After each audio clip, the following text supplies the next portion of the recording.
101% प्रेमानंद महाराज ही कल की अवतार है। आपने कल की अवतार के बारे में तो सुना ही होगा, भगवान विष्णु का आखिरी अवतार। कल के अवतार में आप ही आएंगे ना?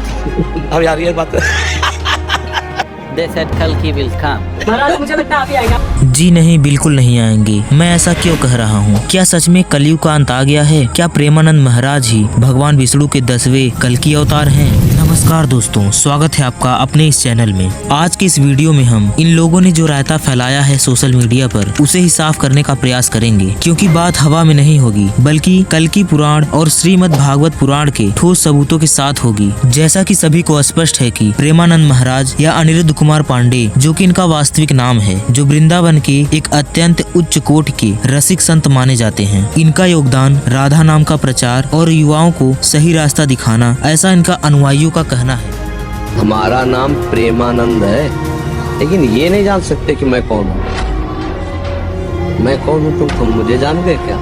मुझे जान जाओगे तो कुछ जानने बाकी नहीं रहे। प्रेमानंद के यह अस्पष्ट जवाब से कुछ यूट्यूबर्स और अंधभक्तों ने व्यूज पाने के लिए उन्हें विष्णु का अवतार घोषित कर दिया, जो कि सरासर गलत है। अब प्रमाणों की बात कर लेते हैं। यहाँ पर एक बहुत ही बड़ा विरोधाभास है, जिसे सुनकर आपको आश्चर्य होगा और विश्वास करना मुश्किल। हिंदू धर्म शास्त्र के अनुसार कल्कि अवतार कलयुग के अंत में माना जाता है। कहा जाता है कि जब पृथ्वी पर पाप और अधर्म बढ़ जाएगा, तब भगवान विष्णु कल्कि अवतार लेकर सभी अधर्मियों का नाश करेंगे और फिर से धर्म की स्थापना करेंगे। और कलयुग की काल गणना 4,32,000 वर्ष बताई जाती है, और जिसमें से केवल 5,100 वर्ष ही बीते हैं। तो भगवान विष्णु के कल्कि अवतार लेने का सवाल ही खड़ा नहीं होता, क्योंकि कलयुग का अंत आया ही नहीं। अब विरोधाभास की बात कर लेते हैं कि आप जब कल्कि पुराण पढ़ेंगे तो आपको यह पता चलता है कि कल्कि अवतार तो हो चुका है। कल्कि पुराण अध्याय 2 श्लोक 4, पुंडरीकाक्ष भगवान ने देवताओं की दुख गाथा सुनकर ब्राह्मणों से कहा, हे विभो, मैं संभल ग्राम में विष्णु यश के यहाँ उनकी पत्नी सुमति के गर्भ से उत्पन्न होऊंगा। कल्कि पुराण अध्याय 2 श्लोक 11, भगवान श्री हरि विष्णु यश के द्वारा उनकी पत्नी के गर्भ में प्रविष्ट होकर भ्रूण रूप हुए। श्लोक 12, यह जानकर कि विष्णु पृथ्वी पर आ गए हैं, सभी नदियाँ, समुद्र, स्थलवर, जगत प्राणी,